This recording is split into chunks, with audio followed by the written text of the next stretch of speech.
Hi. So Okay. hi. So meet my friend Shu from UK. Hi. So Shu is backpacking from Malaysia. Start from Malaysia. Currently in Bogor. She started the journey from Jakarta and finished in Bali, right? We'll be finished in Bali and then go to the next country. Yes, but my bikepacking didn't start in Indonesia. Okay. So can you tell us what is your reason to start this bikepacking actually? To start bikepacking? Yeah. And why you choose Indonesia as one of your destination? Okay.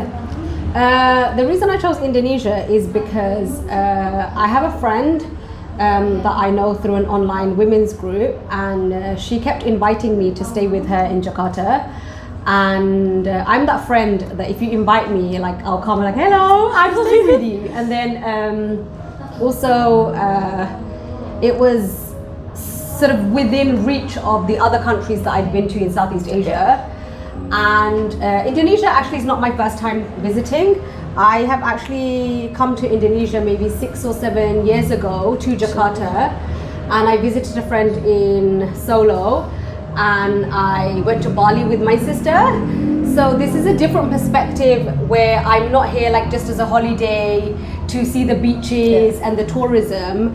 I really experienced the world differently on a bicycle. So I wanted to do most of the length of the island to get to Bali so that I could meet the locals, experience the culture, right?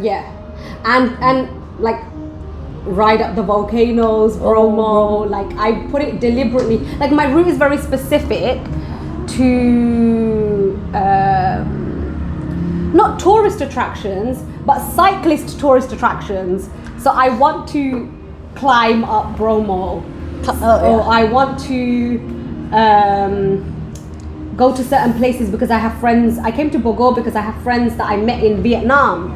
So when I was bikepacking in Vietnam, I met some girls in a mosque, and they are Indonesian, so I'm meeting them here. So I add them on my schedule. My schedule is not like a race. I need to checkpoint. Mine is like, I want to see this masjid, and I want to see this mountain, and I want to see a friend. So I just cycling around that. Plan your route around that. Okay. So how is your experience so far from like Jakarta to Bogor as a start? Probably the worst traffic in the world. I felt like I actually had to be very aggressive, and I couldn't stay on the left-hand side like good cyclists. I had to ride quite fast, and a lot of the motorbikes thought that I was slow, especially I have all these bags, right? So they don't expect me to ride faster with the traffic, but I don't want to be stuck behind a bus. So I will overtake as well, like the motorbikes. So I think navigating was difficult. The only other place with this much chaos is Vietnam. Vietnam has high level of motorbikes and high levels of chaos. Nobody follows any traffic lights, rules, nothing. It's just a mess. But when you're in the mess, it's actually like quite poetic in Vietnam. But here I found it quite rough and aggressive. I found it like quite difficult. And it's very different to Vietnam. But like obviously I'm at the beginning. I haven't seen much. It's 50 kilo, right? We just start for 50 kilo. So in the West Java actually, the traffic is quite packed. But if you go east, it will go more slow, and then the traffic is more calm, and the people more nicer actually. You will feel in the Bromo, they're really nice. So because the climb is very steep, and then the motorcycle and the car will wait for you actually.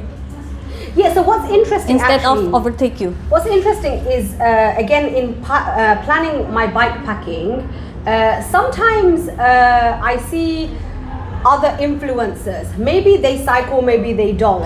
I see other people who, I don't know, they went to a temple in Kyoto in Japan, or they went to this place, or they went to that place, and that kind of provides some inspiration as well. So there's a guy called Brian, and he's French, and he's cycling, I think, from New Zealand to France, and he's doing the whole of Indonesia. Okay. And I saw on his Instagram pictures, and he said that when he went to the top of Mount Bromo, he slept at the masjid, even though he's not Muslim, and he woke up to see sunrise on Bromo, and then he descended. So that gives me ideas. I said, oh, then I can go and leave after Fajr, and like I can make a plan like this. You understand? Yeah. It's nice to see like what other people are doing and where they are going. That also kind of like plays a part in when I'm planning. I wouldn't normally make a stop here, but I was told there's a museum here, or there's a masjid here, or there's a something here, I should stop, you know? The garden. No, But too bad you missed the garden. So, okay. So tomorrow you will go to Bandung. Okay. How long you will stay in Bandung? I meet a friend on Monday and I leave. So after Bandung, you will go faster. 2 days. Okay. So the thing is, for me, in other countries like Japan or Korea, where my visa was longer, I didn't have a rush. But Indonesia, I only have 30 days. So You it's already kind of spend like 2 10 weeks days in Oh, Jakarta. Yeah, okay. 10 days in Jakarta. So actually, it's for visa reasons that I have to rush a little bit more.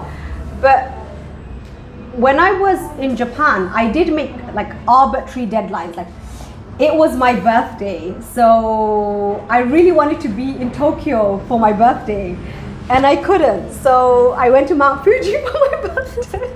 Like, I tried to make these deadlines, but they're not real deadlines. Okay. Or it's like, I want to go to the masjid by Friday in this city because I want to make it for Jummah, but actually it's not a real deadline. Okay. Because I'm the pilot, there's no deadline. Agree. You know what I mean? Yeah. It's not a race. So I have to motivate myself. Like, if I don't leave the hotel, no one will force me to leave. I have to motivate myself and say, okay, I want to be in this place, I want to be in this place. So Actually, in Indonesia, we call it as picnic ride. So it's like a picnic. We go slow, we enjoy the view, we enjoy the ride, we talk to people, we enjoy the food, because the different area will have a different food, right? So I think that's it you wanna to experience, right? Not in hurry, no deadline, no cut off time. yeah, the cut-off lines are more like, oh my god, I need to find a hotel or something like that. Or it's dark, it's not safe for me to ride in the dark. Otherwise, I always take time to talk to the locals. Actually, my phone is full of kids. Chinese kids, Vietnamese kids, Korean kids, Japanese kids. Everywhere I just find little kids, and like they want to sit on my bike or take a picture with my bike. Like, because obviously they never met anybody like me. The you know? curiosity, yeah. So I always get to talk to people, like, and I don't even use Google Translate. I have like a more sophisticated translation app. So whatever country I go, I always make effort to communicate with people, you know, that even if they don't speak English, it's okay. Like in Japan, when I couldn't find a road for the cyclist, and he said, the translation read, do you want to ride your bicycle in my car? Just so stupid. But actually he meant, do I want to put it in the car so he could drive me to the other side of the tunnel? He didn't speak any English, but for 20 minutes we were just laughing and joking just through translation, you know? So I don't think you need to speak English to understand, you know? Yeah, I understand. So, so we wish you a good ride, safe ride to Bali, and then hope you enjoy Indonesia to the fullest of your ride. Okay?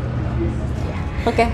Do you want to say something? Yeah, I think for me, two things that I'm doing differently. in Indonesia is before, when I was cycling to China or through Japan, I don't tell anybody. I'm just very like anonymous. I just ride and then I put up the pictures. This time I tried to make it more live, because I wanted to meet other Indonesian people. If they want to cycle with me, that they can join with me for 10 kilometers, 100 kilometers. I put the link on my Strava link on my Instagram, but also because I really wanted to fundraise for like a Palestinian charity, that I wanted to share my story a bit more live and say, oh, I'm doing it now, and like if you want to donate that.